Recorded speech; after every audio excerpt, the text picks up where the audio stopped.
everyone. Today we are going to be discussing a very important topic, or basically international relationships between India and Bangladesh.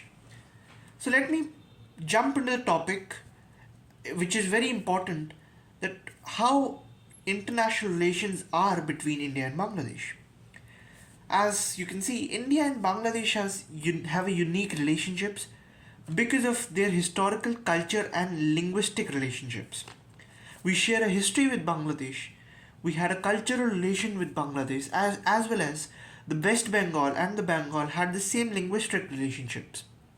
So, because of which, it is very important to make a good relationship with Bangladesh, as well as we always had maintained a diplomatic and a healthy relationship between both the countries. India was made in 1947, which came into reality that Republic of India. In 1971, Bangladesh finally got independence from Pakistan after demanding independence, where India also helped Bangladesh a lot.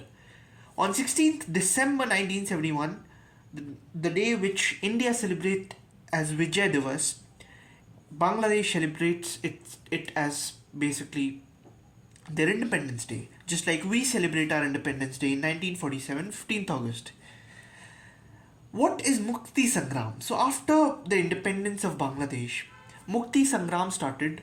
So, basically, there were two leagues or two parties, political parties, which came up. One is Awami League, one is Bangladesh Nationalistic Party. So, before understanding country, you should very well understand the politics of that country, or how political system works in that country. So very importantly, Bangladesh has majorly two-party system, where Awami League and BNP, which is Bangladesh Nationalistic Party, came into power. So Awami League, which is also known by Sheikh Mujibur Rahman, who was basically had a first who was basically the first prime minister of Bangladesh, as well as had a very major role in independence of Bangladesh.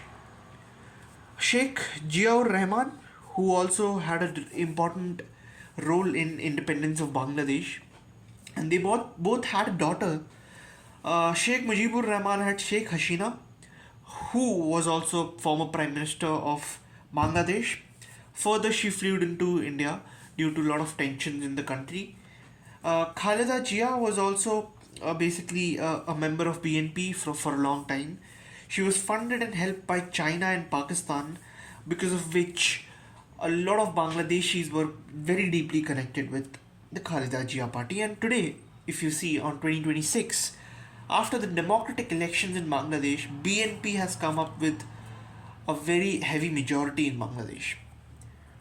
So, majorly, if you see in context to India, Awami League was more of kind of pro-India, whereas Bangladesh Nationalistic Party was very much having a soft corner towards China and Pakistan. If we talk about cooperation between Bangladesh and India, so geopolitically and the geographically, if you see, 4,996 kilometers borders is being shared with Bangladesh. Mizoram, Tripura, West Bengal, Meghalaya, Assam, these countries share in a lot of borders with Bangladesh. Geosecurity is very important, so these borders need security and defense cooperations between both the countries. Bangladesh can be used in perspective of India, can be used as a countering reply for China. If Bangladesh has a good relation with India, then it will definitely have a very huge impact on the Indian people, as well as it will also have great futuristic impacts countering China. Economic strategic partnerships have been also built over the years. In South Asia, the biggest trade partners are India and Bangladesh. The textile from Bangladesh is very much very much has a good market in India. Both countries are focusing on startup these days. They have both promoted Startup Bridge, which is basically a culture to start startup cultures in both the countries. However, India is investing a lot in terms of startup in Bangladesh. Further, if we'll go, then there is one thing which is very important for two countries to be united and to cooperate with each other, which is connectivity. If the connectivity is not good between two countries, then definitely the relations won't grow that much effectively. So a rail link is one of the thing which can be used to connect people. Haldibadi to Chilahati, Radhikapur to Virol. These are some rail links. Rail trains like Maitri, Bandhan, Mitali. These are some rail connections. There has been also, BBIN also is there, which is Bhutan, Bangladesh, India, and Nepal, of all four countries coming up together to form basically connective routes. Also, culture and traditional roots and connectivity is also there. For example, in Bangladesh, you'll find Indira Gandhi Cultural Center, which is majorly focused on uniting the both countries with sharing a lot of culture. There are a lot of point of conflicts in these relationships as well. For example, boundary disputes in Assam and Tripura. Have been a lot of boundary disputes, and river dispute is there. Tista River dispute, Faraha Bridge dispute is there. Also in Bangladesh, minority has been less protected. Hindus are being targeted over the years. Rohingya Bangladeshi Muslims, who are basically uh, ill-treated by the Bangladeshi majority Muslims, and which results in those Muslims crossing the borders and coming to India and living in India as illegal citizens, which is we call illegal immigrants.